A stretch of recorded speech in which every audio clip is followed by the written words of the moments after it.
Dobrý deň, ja vás teraz idem naučiť, ako delíme trojciferné číslo s jednociferným. Takže pozerajte. Napríklad si dáme 342 deleno 8. Trojka sa nedá deliť osmičkou, čiže ja si tu môžem urobiť háčik, ale to sa tam nemusí robiť. Takže 34 deleno 8. Ja si nájdem čo najbližší násobok čísla 8 k 34. To je 8x4, čiže 32. 8x4 je 32. A 34 minus 32 je 2.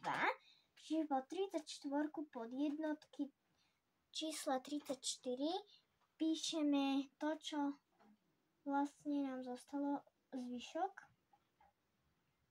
Teraz my vlastne túto dvojku tu musíme prepísať vedľa. A teraz ideme týmto číslom zase deliť 8. A zase najbližší musíme si násobok pohľadať k 22. To je 8x2, čiže 6. Je to 16, 8x2. A 22 minus 16 je 6. Takže zvyšok máme 6. Si napíšeme pod jednotky dvojky.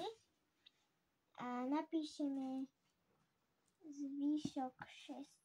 Toto je výsledok. Preto som už neišla ďalej počítať, lebo už ako keby tuto nemám ďalšiu číslicu. Čiže mám to takto.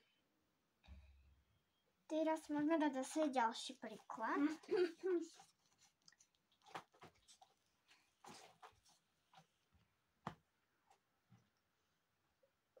Napríklad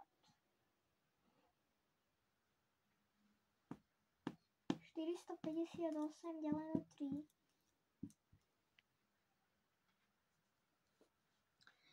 Čiže 4 deleno 3 sa dá deliť, čiže už môžeme aj teraz. Čiže štvorke sa trojka nachádza 1 krát. Čiže 1 krát 3 je 3. 4 minus 3 je 1, čiže už napíšem jednotku pod štvorku, lebo je to len jednociferné číslo. 5 si napíšem. 15 deleno 3 je 5 bez zvyšku, čiže si napíšem 0 a 8. 8 deleno 3. 8 deleno 3, to vlastne koľkokrát sa nachádza trojka v osmičke. 2-krát najbližšie, lebo už keby sme dali 3-krát, to by bolo 3x3 je 9, takže to už by nemohlo byť. 2x3 je 6, takže 8 minus 6 je 2. Takže toto je výsledok, zvyšok 2. Takto vlastne by mal vyzerať výsledok tohto príkladu.